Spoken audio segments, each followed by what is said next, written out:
اعوذ باللہ من الشیطان الرجیم بسم اللہ الرحمن الرحیم وَمِنْهُمْ أُمِّيُّونَ لَا يَعْلَمُونَ الْكِتَابَ إِلَّا أَمَانِيَّ وَإِنْهُمْ إِلَّا يَظُنُّونَ۔ ہم ابھی تک بنی اسرائیل کے بارے میں واقعات پڑھ رہے ہیں، اور یہ واقعات جو ہیں وہ ضروری نہیں ہے کہ سارے اسی ترتیب سے واقعات پیش آئے جس ترتیب سے قرآن میں بتائے گئے ہیں، کیونکہ قرآن میں یہ مقصد نہیں ہے کہ واقعات کو قصہ یا کہانی نہیں سنانی، بلکہ اللہ سبحانہ تعالیٰ جب جس جگہ پر جس چیز سے سبق حاصل کرنا مناسب ہوتا ہے اس بات کو اسی حد تک وہاں پر ذکر فرماتے ہیں، تاکہ یہ قرآن سے ہم ان کے واقعات سے ہم پوری طرح سے نصیحت حاصل کر سکیں۔ اور ساتھ ہی ساتھ چونکہ وہاں پر یہ جب آیات کا نزول ہو رہا تھا تو بنی اسرائیل جو ہے یہود کے 3 قبیلے مدینہ میں موجود تھے، تو ان کو بھی دعوت دی جا رہی ہے، دعوت اسلام دی جا رہی ہے، اور ان کو ان کے باپ دادا کے برے افعال کو بتایا جا رہا ہے، اور ان کے جن باتوں پر اللہ ان سے ناراض ہوا وہ بتایا جا رہا ہے تاکہ وہ ایمان لے آئے، کیونکہ اگر وہ لوگ ایمان لے آتے تو اس کا مطلب ہے کہ ان کی آنے والی نسلوں کے لیے آسان ہو جاتا رسول اللہ صلی اللہ علیہ وسلم کے پیغام کو ماننا اور قبول کرنا۔ یہاں پر اللہ سبحانہ وتعالیٰ فرما رہے وَمِنْهُمْ أُمِّيُّونَ لَا يَعْلَمُونَ الْكِتَابَ، کہ ان میں سے بعض ان پڑھ ایسے بھی ہیں جو کہ کتاب کے صرف ظاہری الفاظ کو ہی جانتے ہیں اور صرف گمان اور اٹکل پر ہی ہیں۔ یعنی کہ اب یہاں پر جو جنرل یہودیوں کا جو طریقہ تھا اس پر بتا رہے ہیں، اور اس میں پرانے اور نئے سب شامل ہیں جو رسول اللہ صلی اللہ علیہ وسلم کے زمانے میں تھے، ان کا بھی یہی تھا کہ کتاب یعنی تورات کا علم جو ہے وہ یہ سمجھتے تھے صرف علماء ہی کا کام ہے کہ علماء تورات کو سمجھیں اور پھر وہ ہمیں جو بھی بتا دیں گے ہم اس کو مانیں گے۔ تو عام لوگ جو ہوتے تھے وہ تورات کو سیکھنا سکھانا ان کو اپنے لیے ضروری نہیں سمجھتے تھے، تو اللہ سبحانہ تعالیٰ نے ایسے لوگوں کو امیون کہا۔ تو امی کا مطلب ہوتا ہے ایسا شخص جس کو کوئی نہیں ہے، ماں کے پیٹ سے جیسے پیدا ہوا ہے اسی طرح سے جاہل، جو علم سے جاہل ہوتا ہے، جس کو علم کوئی نہیں ملا ہوا ہوتا اس کو امی کہتے ہیں۔ اب دیکھیں ضروری نہیں ہے کہ وہ لوگ ان پڑھ تھے، ان کو دنیا کا علم ہو سکتا ہے کہ بہت زیادہ ہو، مگر انہوں نے اب تورات کی اللہ کی کتاب کا علم نہیں حاصل کیا تھا، تو اللہ سبحانہ تعالیٰ نے ان کو امی کہا۔ یہ بات ہمیں بہت ہی غور و فکر کرنے والی بات ہے کہ آج قرآن کے ساتھ امت مسلمہ کا یہی رویہ ہے کہ زیادہ تر لوگ قرآن کو سیکھنا، اس کو باقاعدہ کسی استاد کے ذریعے قرآن کو پوری طرح سیکھنا کہ اللہ سبحانہ تعالیٰ ہمیں کیا فرما رہے ہیں، صحیح احادیث کو اسی طرح سیکھنا کہ رسول اللہ صلی اللہ علیہ وسلم نے ہمیں کیا باتیں سکھائی ہیں، یہ ہمارے اندر یہ طریقہ نہیں ہے رائج، بلکہ ہم بھی اسی طرح سے علماء پر ڈیپینڈ کرتے ہیں کہ علماء ہمیں جو بتا دیں ہم اس پر عمل کریں گے۔ اور اس میں خرابی یہ ہوتی ہے کہ بعض لوگ جو اپنے آپ کو علماء کہتے ہیں وہ صحیح معنوں میں خود بھی علم نہیں رکھتے ہوتے، بس وہ دنیا کمانے کے لیے وہ عہدہ سنبھالے ہوئے ہوتے ہیں، اور پھر وہ اپنی مرضی کا دین بنا کر اور اپنی سمجھ کے مطابق یا اپنے فائدوں کو دیکھتے ہوئے لوگوں کو احکامات اور مسائل کا حل بتاتے ہیں۔ اسی وجہ سے امت مسلمہ کا یہ فرض ہے کہ وہ اپنے خود محنت سے تعلیم سیکھے۔ ظاہر علماء کی ضرورت ہمیشہ رہتی ہے، کیونکہ علماء کرام یہ اللہ کی رحمت ہوتی ہے۔ جس قوم میں جو نیک اور عادل علماء ہوتے ہیں اور زیادہ علماء ہوتے ہیں، وہ قوم جو ہے وہ گمراہی سے بچتی ہے، کیونکہ اچھے لوگ ہوتے ہیں جو اللہ سے جوڑتے ہیں لوگوں کو۔ لیکن چونکہ یہ دنیا جو ہے وہ اس میں ہر طرح کے لوگ ہیں، انسان دین کے نام پر آنکھیں بند کر کے بعض اوقات ایسے لوگوں پر بھروسہ کرتا ہے کہ ان کو خود علم نہیں ہوتا۔ لیکن اللہ سبحانہ تعالیٰ فرما رہا ہے کہ جو علماء کے جو بھی کرائم تھے کہ وہ کتاب میں تحریف کرتے تھے، لیکن جو عام لوگوں کا کیا حال تھا کہ جو وہ بالکل ان پڑھ تھے کتاب سے، پھر وہ کس طرح سے تھے کہ وہ ان میں سے بعض ان پڑھ ایسے بھی ہیں جو کتاب صرف ظاہری الفاظ کو ہی جانتے ہیں اور صرف گمان اور اٹکل ہی پر ہے، یعنی کہ ظاہری بات ہے کہ ہر انسان اپنے لیے اچھا ہی چاہتا ہے، دنیا میں بھی اچھا چاہتا ہے اور آخرت میں بھی اچھا چاہتا ہے. تو پھر انسان جب اس کو علم نہیں ہوتا کہ صحیح معنوں میں آخرت کی کامیابی کیسے حاصل کرنی ہے، تو پھر وہ ایسے نسخے جو ان کو جنت کے ایزی آسان وظیفے بتا دیے جاتے ہیں کہ یہ کرنے سے جنت مل جائے گی، وہ کرنے سے مل جائے گی، تو اسی میں خوش رہتے ہیں. یہ ان کی اپنی خواہشات اور اپنی جو ہے وہ تمناؤں کا نتیجہ ہوتا ہے. اللہ سبحانہ تعالیٰ فرما رہے ہیں کہ اب آگے اللہ سبحانہ تعالیٰ ان کے علماء کے اوپر تنقید کر رہے ہیں. فَوَيْلٌ لِّلَّذِينَ يَكْتُبُونَ الْكِتَابَ بِأَيْدِيهِمْ ثُمَّ يَقُولُونَ هَٰذَا مِنْ عِندِ اللَّهِ لِيَشْتَرُوا بِهِ ثَمَنًا قَلِيلًا وَوَيْلٌ لَّهُم مِّمَّا كَتَبَتْ أَيْدِيهِمْ وَوَيْلٌ لَّهُم مِّمَّا يَكْسِبُونَ. اللہ سبحانہ تعالیٰ یہاں پر ایک وعید ہے ان علماء پر جنہوں نے جو دین کی بات اور لوگوں سے چھپاتے ہیں. اور یہاں پر جو یہود کے علماء تھے ان پر ہے اصل بات کی آیات ان کے لیے ہے کہ وہ کیا چھپاتے تھے کہ اپنی کتاب میں وہ حقائق چھپاتے تھے جس سے رسول اللہ صلی اللہ علیہ وسلم کی نبوت ثابت ہوتی اور ان کے لوگ ایمان لے آتے. کیونکہ جب مدینہ میں آپ صلی اللہ علیہ وسلم آئے تو ان کے علماء نے پہچان لیا آپ صلی اللہ علیہ وسلم کو کہ یہ اللہ کے سچے نبی ہیں. تو انہوں نے پھر وہ باتیں چھپا دی اپنی کتاب کی جو عام لوگوں کو اگر پتہ چلتی تو شاید وہ ایمان لے آتے. تو اللہ سبحانہ تعالیٰ نے ان کو بڑی دھمکی دی ہے کہ ویل ہے ان کے لیے. ویل کیا ہے؟ ویل کا مطلب ہلاکت، بہت زیادہ ہلاکت بھی ہے، لیکن یہاں پر ایک اور معنی جو حدیث سے ثابت ہے وہ امام احمد اور ترمذی کی حدیث ہے. جہنم کی وادی کا نام ہے جس کی گہرائی 40 سال، یعنی اتنی گہرائی ہے کہ ایک کافر کو جب اس میں ڈالا جائے گا تو 40 سال تک وہ اس میں گرتا ہوا اس کے آخر تک پہنچے گا، یعنی اتنی زیادہ گہرائی ہے اس کی.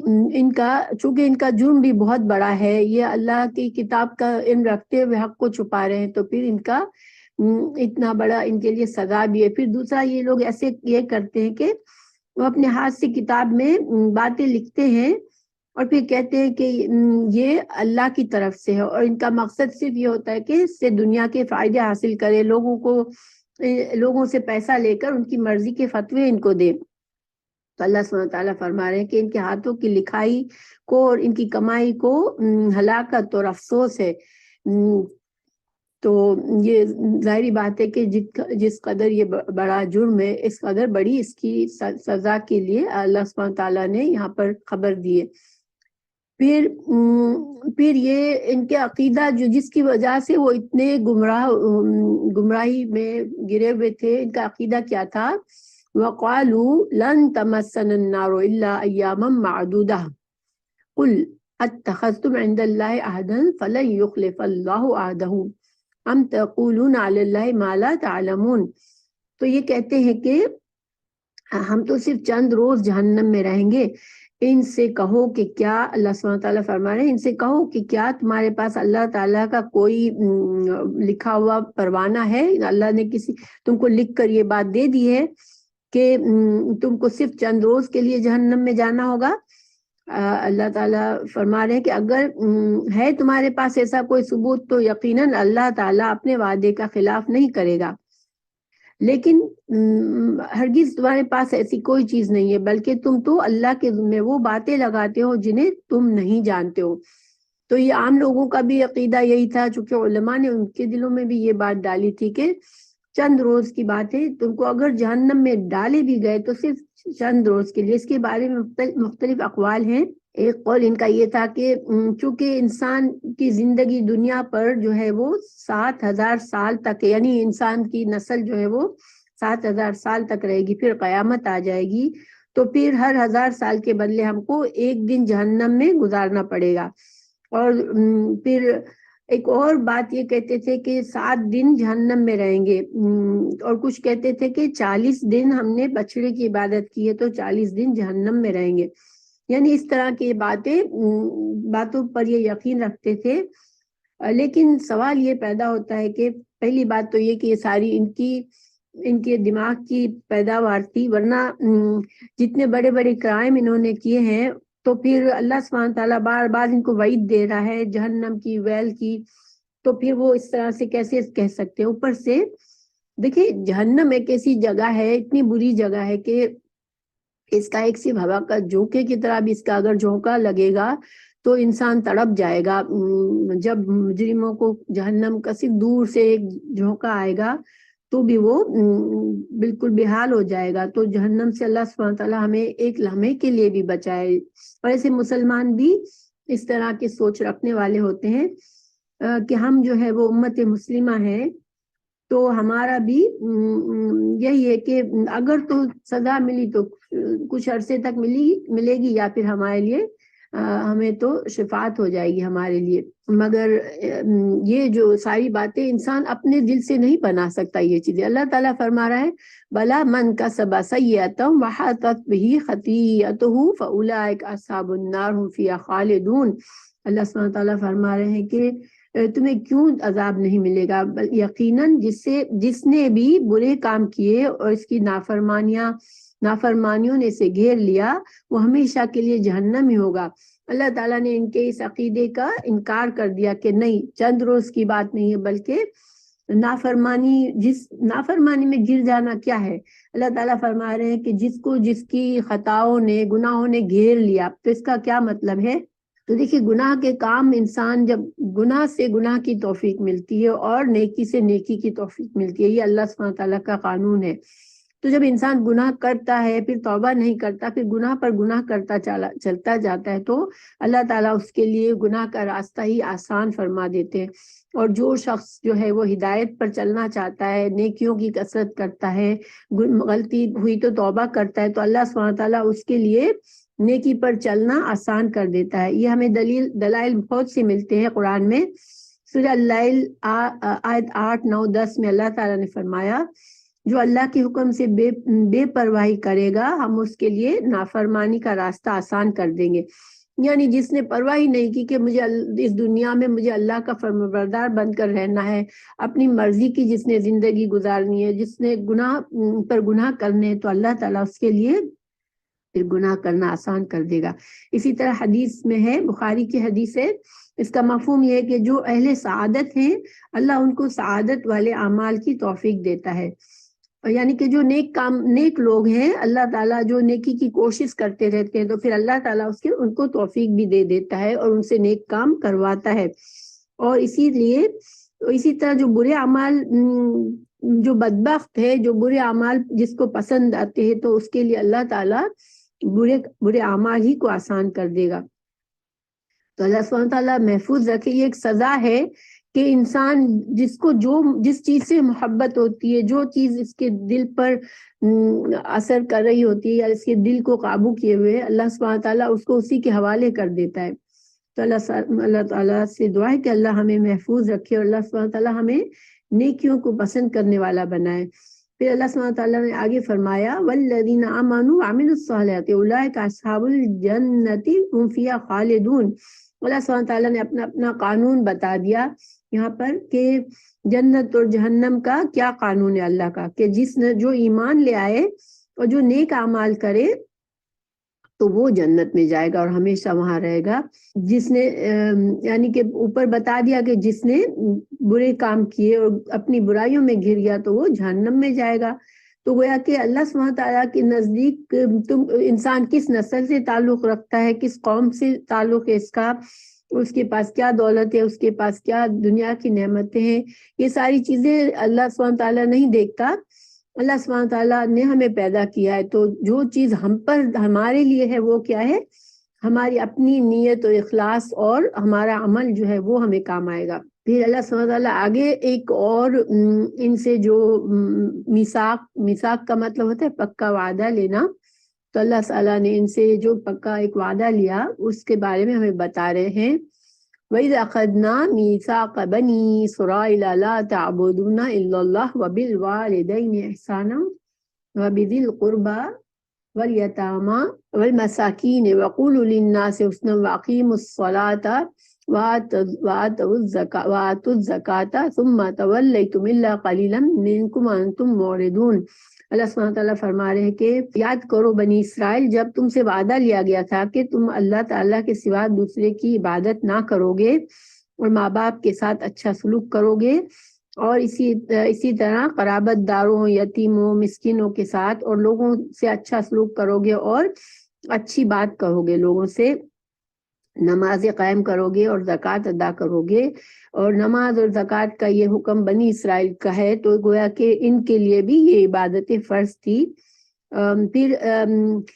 اللہ تعالیٰ فرمایا لیکن تھوڑے سے لوگوں کے علاوہ تم سب پھر گئے اور منہ موڑ لیا. تو یہ جو وعدہ ہے اس میں اسلام کے بنیادی احکامات ہیں اور اللہ سبحانہ تعالیٰ نے امت مسلمہ سے بھی اسی قسم کا وعدہ سورہ النساء کی آیت 36 میں لیا ہے. تو عبادات اور معاملات میں جو بنیادی احکامات ہیں وہ ان کی شریعت میں بھی جو تھے وہی ہمارے لیے بھی ہے، اسی طرح نماز اور زکوٰۃ بھی. ہاں طریقہ ظاہر ہے کہ شریعت کا تھوڑا مختلف ہو سکتا ہے لیکن یہ عبادات ان کے لیے بھی فرض تھی، ہمارے لیے بھی فرض ہے. اور اللہ سبحانہ تعالیٰ نے یہ سارے احکامات تمام بندوں کے لیے پسند فرمائے ہیں جو اس آیت میں بتائے. تو اس میں دیکھیں غور کرنے کی بات یہ ہے کہ اللہ سبحانہ تعالیٰ نے اپنی عبادت کے لیے کہا اور پھر عبادت کے بعد سب سے پہلے اللہ کی توحید اور اللہ کی عبادت، اس کے بعد اور یہ ہر نبی نے اپنی امت کو یہ بنیادی حکم دیا. اور اس کے بعد جو ہے وہ والدین کے ساتھ اس نے سلوک، تو والدین کا اللہ تعالیٰ نے اتنا درجہ رکھا ہے کہ کئی بار اللہ تعالیٰ نے قرآن میں اللہ کی عبادت کے بعد جو اگلا حکم دیا ہے وہ والدین کے ساتھ اس نے سلوک کا حکم دیا ہے. اور بہت سی احادیث میں اس کی فضیلت بتائی گئی ہے اور والدین کی نافرمانی اور ان سے برا سلوک پر عذاب سے بھی ڈرایا گیا ہے. تو والدین کی اطاعت جو ہے وہ بے حد ضروری ہے اور اس سے کوتاہی نہیں کی جا سکتی. تو اس کے بعد جو ہے معاشرے کے اور کمزور لوگ جو ہوتے ہیں یتیم اور مسکین اور ان سب کا بھی حق ہوتا ہے ہم پر. اللہ تعالیٰ اگر کسی کو اچھا رزق دیا ہے، کسی کو اچھی جگہ پہ رکھا ہے تو اور رشتہ داروں کا بھی اسلام میں بہت زیادہ حق ہے اور رشتوں کو جوڑنے سے صلح رحمی کے بہت سے اجر و ثواب بتائے گئے ہیں. پھر یتیموں مسکینوں کے ساتھ اس نے سلوک اور لوگوں سے اچھی بات کرنا. دیکھیں یہ زبان جو ہے نا انسان کی، اس سے انسان بہت سی نیکیاں کما سکتا ہے اور انسان اپنی زبان سے برباد و تباہ اور جہنم میں جا سکتا ہے کیونکہ زبان کے گناہ بہت آسانی سے ہوتے ہیں. تو انسان ہمیشہ اگر اللہ کا ڈر ہے اس کے دل میں تو وہ لوگوں سے اچھی بات کرے ورنہ پھر خاموش رہے. تو اسلام کی جو نماز اور زکوٰۃ کی عبادت بھی پچھلی شریعتوں میں آئی تو اور جو اسلام میں بھی ہم حدیث کے مطالعے سے ہمیں پتہ چلتا ہے کہ اگر کوئی انکار کر دے کہ نہیں میں نہیں مانتا کہ میں نماز پڑھنے کو میں نہیں مانتا، میں اچھا انسان ہوں، میں مسلمان ہوں مگر نماز کو ضروری نہیں سمجھتا یا میں زکوٰۃ کو ضروری نہیں سمجھتا، تو اس کے ایمان کامل نہیں ہے. حضرت ابوبکر صدیق نے بھی ان کے عہد خلافت میں ایسے لوگوں سے باقاعدہ جہاد کر کے ان سے جو لوگ مطیع ہو گئے تو انہوں نے زکوٰۃ کا قبول کیا دینا، ورنہ ان کو اسی طرح ٹریٹ کیا گیا جیسے کہ وہ مسلمان نہیں ہے. تو انسان زکوٰۃ اور نماز اور مسلمان اسلام کے بنیادی عقائد کا اگر انکار کرتا ہے، اپنی سستی سے کبھی کرنا کبھی نہ کرنا وہ بھی برا ہے اور اس میں بھی گناہ ہے، لیکن اگر ان چیزوں کا پوری طرح انکار کرنا اور ان سے مکمل طور پر ان کو نہ کرنا اور ان کو چھوڑ دینا، ان کے بارے میں فکر بھی نہ کرنا، یہ ایمان کو خطرے میں ڈالنے والی چیز ہے اور ایمان سے اسلام سے نکل جانے والی بات ہے. پھر اگلی آیت میں اللہ سبحانہ وتعالیٰ فرما رہے ہیں وَإِذَا أَخَذْنَا مِيثَاقَكُمْ لَا تَسْفِكُونَ دِمَاءَكُمْ وَلَا تُخْرِجُونَ أَنفُسَكُمْ مِنْ دِيَارِكُمْ ثُمَّ أَقْرَرْتُمْ وَأَنْتُمْ تشہدون. تو پیچھے بھی اللہ تعالیٰ نے فرمایا کہ یہ سارا پکا عہد لینے کے بعد تم نے منہ موڑ لیا اور ان چیزوں پر عمل نہیں کیا. اور پھر تم سے ایک اور وعدہ لیا گیا تھا کہ تم جو ہو وہ اپنے لوگوں کا خون نہیں بہاؤ گے. یعنی بنی اسرائیل جس طرح مسلمان بھائی بھائی ہیں اسی طرح بنی اسرائیل کو بھی منع کیا گیا تھا کہ دوسرے ہم مذہب کا قتل کرنا، اس کا خون بہانا جو ہے وہ کبیرہ گناہ ہے، منع ہے۔ اسی طرح سے نہ ہی ان کو بے گھر کرنا، ان کو کسی سے لڑ کر اس کو بے گھر کرنا بھی ان کے لیے حرام تھا۔ تو یہ وعدے پر بھی انہوں نے اقرار کیا، لیکن پھر کیا کیا؟ ثم انتم هؤلاء تقتلون انفسکم وتخرجون فریقا منکم من دیارہم وتظاہرون علیہم بالاسم والعدوان وَإِن يَأْتُوكُمْ أُسَارَىٰ تُفَادُوهُمْ وَهُوَ مُحَرَّمٌ عَلَيْكُمْ إِخْرَاجُهُمْ أَفَتُؤْمِنُونَ بِبَعْضِ الْكِتَابِ وَتَكْفُرُونَ بِبَعْضٍ فَمَا جَزَاءُ مَن يَفْعَلُ ذَٰلِكَ مِنكُمْ إِلَّا خِزْيٌ فِي الْحَيَاةِ الدُّنْيَا وَيَوْمَ الْقِيَامَةِ يُرَدُّونَ إِلَىٰ أَشَدِّ الْعَذَابِ وَمَا اللَّهُ بِغَافِلٍ عَمَّا تَعْمَلُونَ۔ تو اللہ سبحانہ تعالیٰ اب ان کے ایک اور شر کی بات ہمیں بتا رہے ہیں کہ ان کا ایک بہت ہی برا ایک اور طریقہ، جس سے پتہ چلتا ہے کہ وہ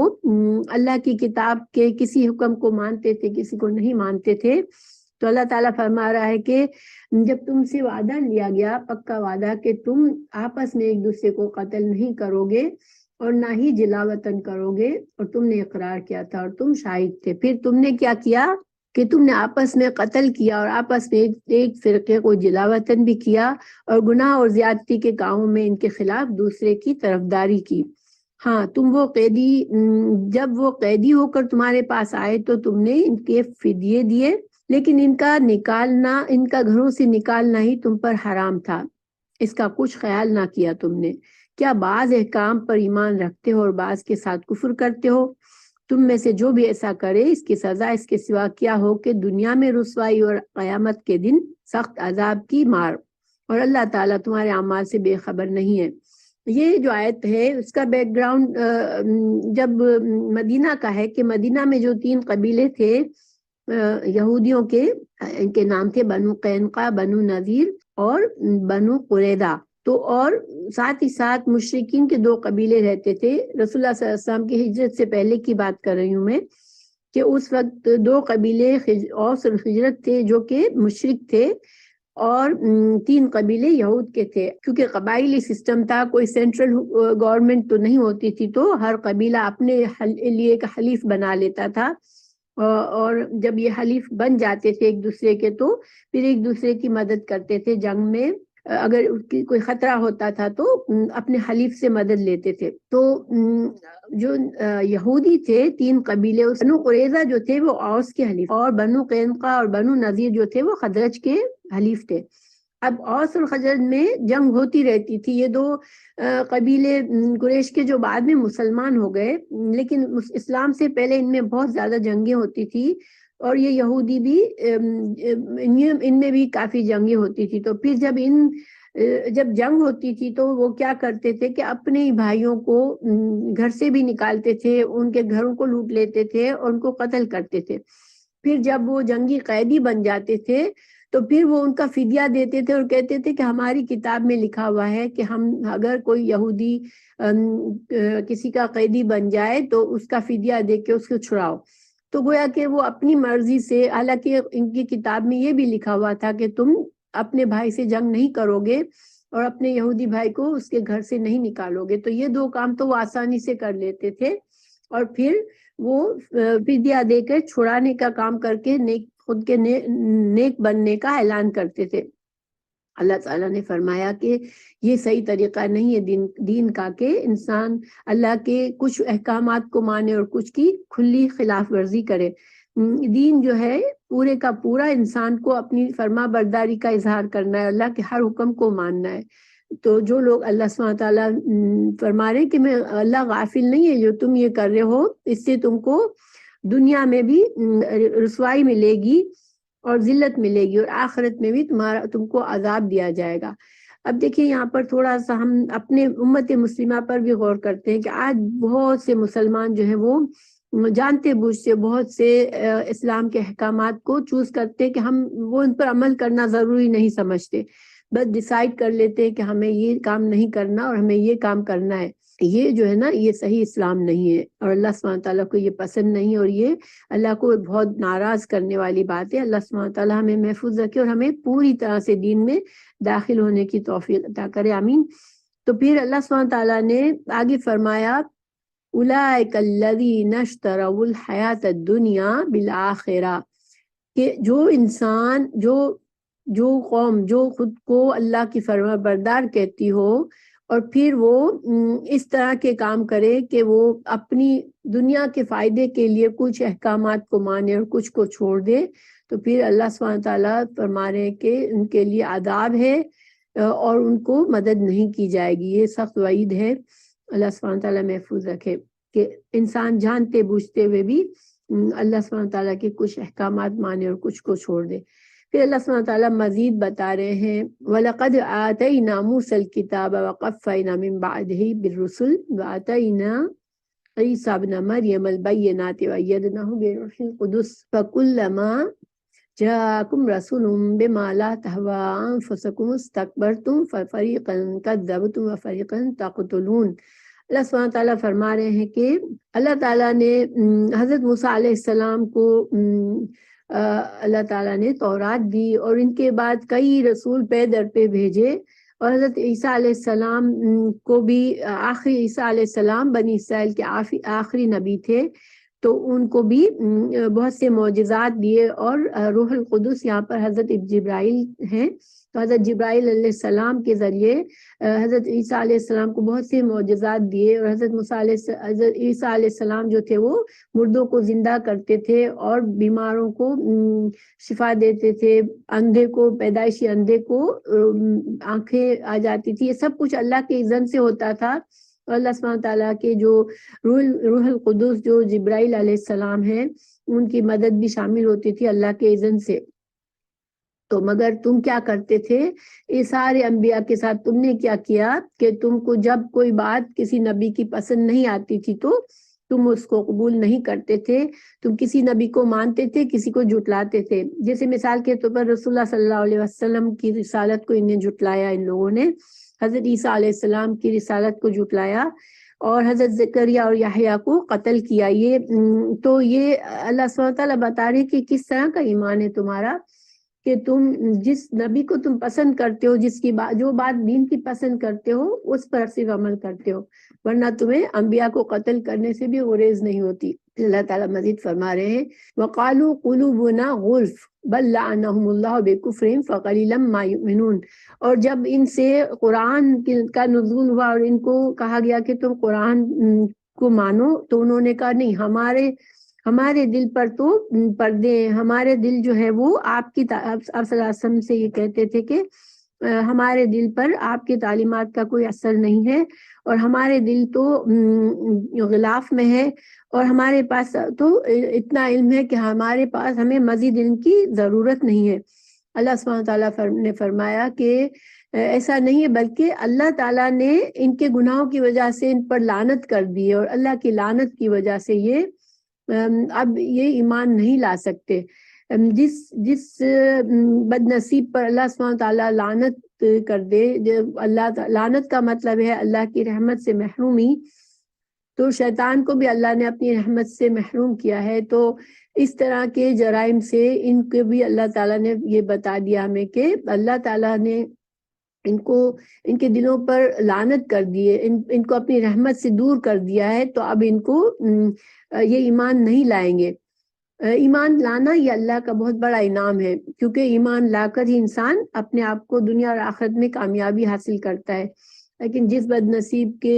ایمان لانے کی صلاحیت ہی ختم ہو جائے، اللہ سبحانہ تعالیٰ اس کے دل پر اس کو لعنت ہی کر دے، اس کو اپنی رحمت سے ہی دور کر دے، تو یہ بہت ہی بد نصیبی ہے۔ پھر اللہ تعالیٰ مزید فرما رہے ہیں وَلَمَّا جَاءَهُمْ كِتَابٌ مِّنْ عِندِ اللَّهِ مُصَدِّقٌ لِّمَا